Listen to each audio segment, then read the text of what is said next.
Comment se comporter face à la perte d'un être cher?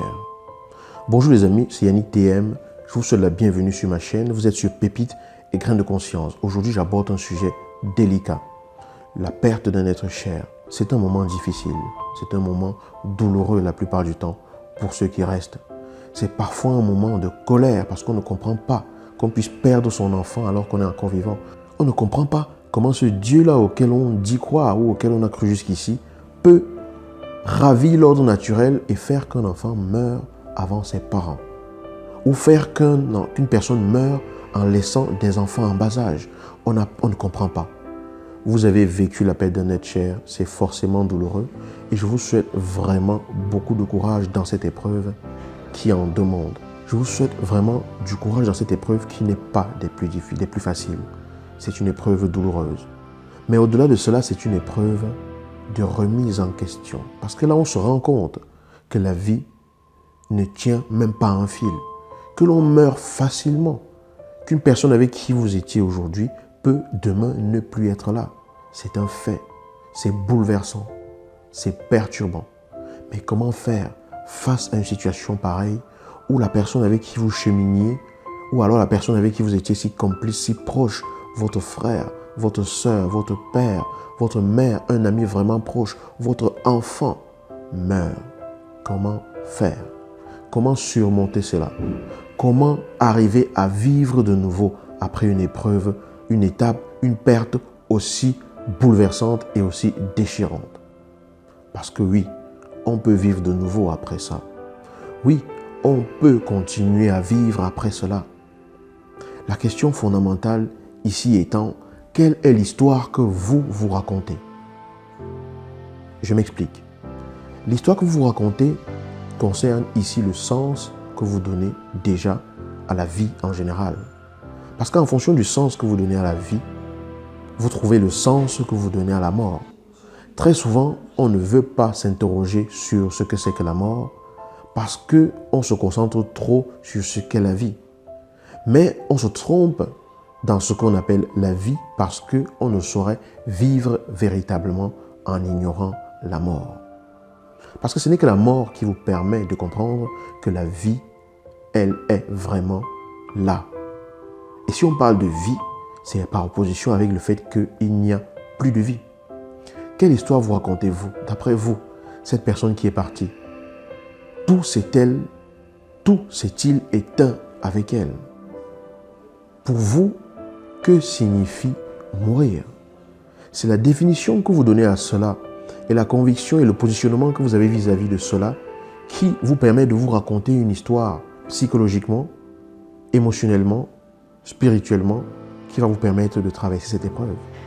Si pour vous, une fois qu'une personne ferme les yeux et ne les ouvre plus, il a complètement disparu et que tout est complètement fini et que vous savez que c'est terminé, son existence est terminée et qu'il n'y aura plus jamais rien après, qu'il n'y a plus rien après, oui, ça va être douloureux, ça va être difficile, ça va être hyper déchirant parce que vous savez que c'est une perte éternelle, c'est une perte irrévocable, c'est une perte qui ne donne aucune possibilité de pouvoir un jour à nouveau se connecter à cette personne dans une autre dimension.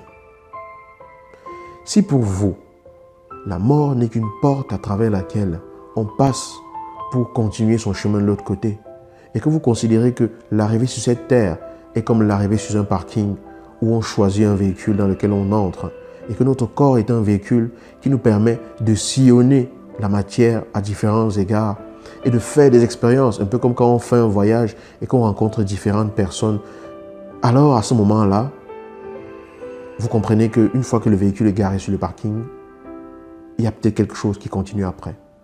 À ce moment-là, si c'est cette histoire que vous vous racontez, c'est celle que moi je me raconte, je ne vous dis pas que c'est la vérité absolue, mais c'est l'histoire que moi je me raconte.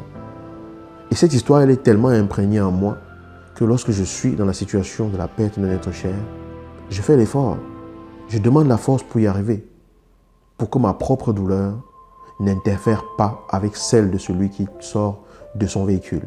Parce que ça veut dire en fait que lorsque la personne passe de l'autre côté, elle réalise toujours ce qui est en train de se passer autour d'elle, c'est-à-dire ses proches qui sont autour et qui souffrent et qui connaissent la douleur. Elle peut avoir envie de leur dire « Je ne suis pas fini. je suis encore là. Mais elle ne le peut pas parce que le seul canal qui leur permettait de communiquer, c'était son corps. Et à ce moment-là, elle peut aussi connaître de la douleur à partir et à continuer son chemin parce que la douleur de ceux qui restent la retient et elle a envie de leur dire « Apaisez-vous, tout va bien » pour que ceux-ci puissent se calmer, se consoler et avoir le cœur plus léger avant qu'elle continue son chemin. Bien sûr, c'est si vous vous racontez cette histoire-là. Donc si vous vous dites cela, vous comprenez donc que votre douleur, bien que normale, est une douleur qui est orientée sur le fait que vous ne verrez plus cette personne. Rarement, ça va être une douleur liée au fait que vous avez l'impression que cette personne est perdue. Si j'envoie mon enfant étudier dans une autre ville et que je me rends compte que cette ville est rasée, je vais avoir très mal de l'avoir perdue, mais je vais avoir de l'inquiétude qu'il lui arrive quelque chose. Mais en général, quand quelqu'un décède, notre inquiétude n'est pas trop sur sa destination. Notre inquiétude, nos peurs, nos souffrances sont d'abord sur nous. Pourtant, nous sommes encore ici.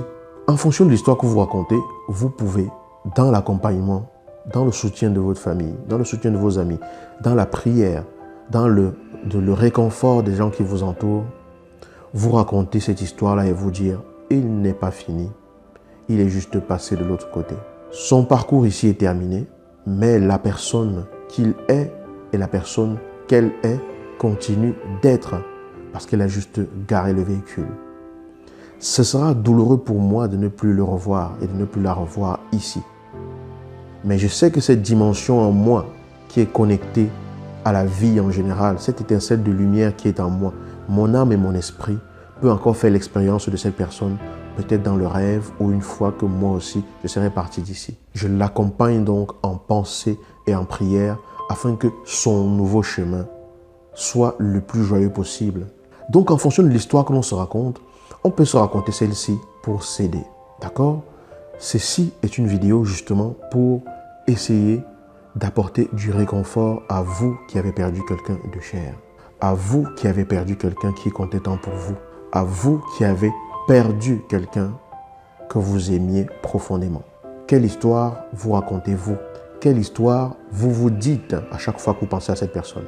Je ne dis pas qu'en vous racontant une histoire comme celle que je viens de vous raconter, les choses vont être faciles. Mais ça va permettre à ce que vous puissiez mettre le poids de votre douleur quelque part, que vous puissiez décharger peut-être le poids de cette douleur-là quelque part. La séparation, elle sera toujours là.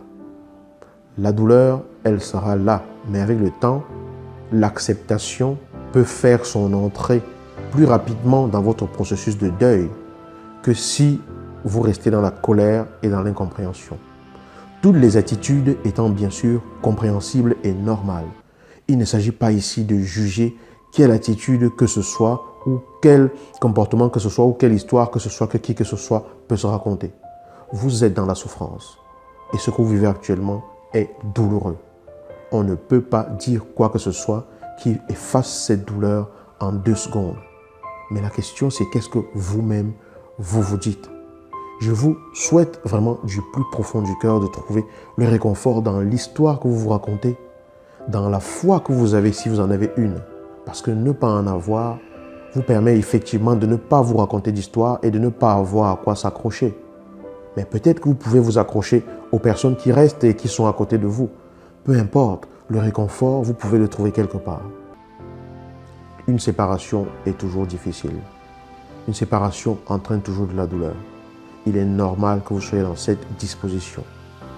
Maintenant, est-ce que vous aimeriez pouvoir faciliter le chemin de celui qui s'en va? Si bien sûr, l'histoire que vous racontez, c'est une continuité.